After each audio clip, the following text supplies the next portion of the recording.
Codex Atlanticus. It comes to my mind as a very early memory when I was still in the cradle. A vulture came down to me. He opened my mouth with his tail and struck me a few times with his tail against my lips. Freud loved this vulture memory so much that he wrote a book about it, Leonardo da Vinci, A Memory of His Childhood, in which he said, Leonardo's fantasy conceals nothing more or less than a reminiscence of nursing or being nursed at the mother's breast. And when Leonardo grew up, his infant vision became a passive homosexual fantasy. In the house where I grew up, everything had meaning.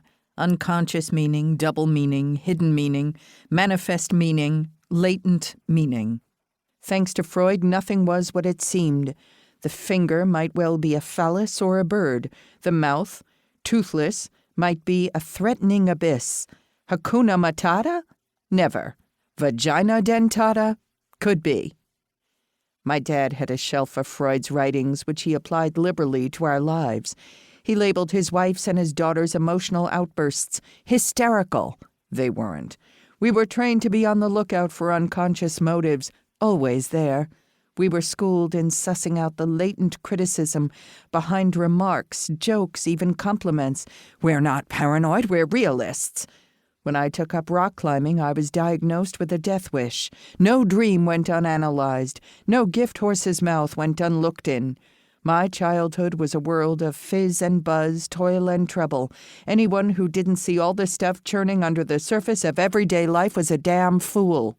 By age 16, I began to grapple with Freud's writings. Looking for a topic for an English paper, I ran my finger along my father's Freud shelf, as if shopping for clothes on a discount rack. I grazed the paperbacks, Beyond the Pleasure Principle, The Interpretation of Dreams, Moses and Monotheism, The Future of an Illusion Civilization and Its Discontents, finally landing on one, untouched and thin, that pleased my eye and my ear, The Ego and the Id.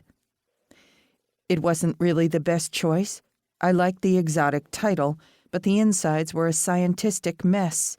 At the kitchen table I pored over Freud's incomprehensible diagram of ego, id, repressed, acoust, PCPT-Cs, and PCs, staring at the menagerie of terms, some abbreviated, some in italics, some in all caps. Only crazy people use all caps, all linked together by an oval representing a brain. Then something on the next page caught my eye.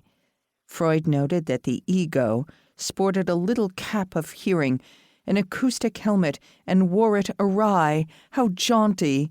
At this point, Freud plunged into one of his best metaphors. The ego, in its relation to the id, is like a man on horseback who has to hold in check the superior strength of the horse. Often a rider, if he is not to be parted from his horse, is obliged to guide it where it wants to go. So in the same way, the ego is in the habit of transforming the id's will into action, as if it were its own. I was hooked. Freud's jockey metaphor won me over. I wrote my English paper on the ego and the id, or, as Bruno Bettelheim later renamed it, the I and the it. I had no idea what I was talking about. I got an A because the teacher couldn't understand what I was talking about either. By the time I went to college, Freud was largely passé, at least at Harvard. The only Freud book I read there, 3 Theories on Sexuality, was for a course on intellectual history.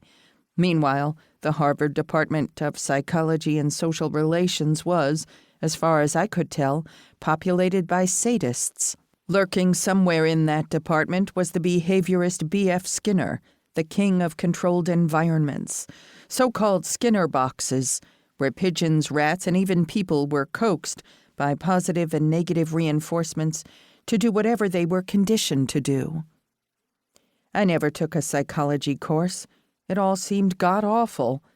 Nonetheless, I came pretty close to being a part of that world when I interviewed for a summer job in the Harvard lab of Torsten Wiesel and David Hubel, who were already famous and soon to be Nobel famous for their work on the visual processing systems of kittens.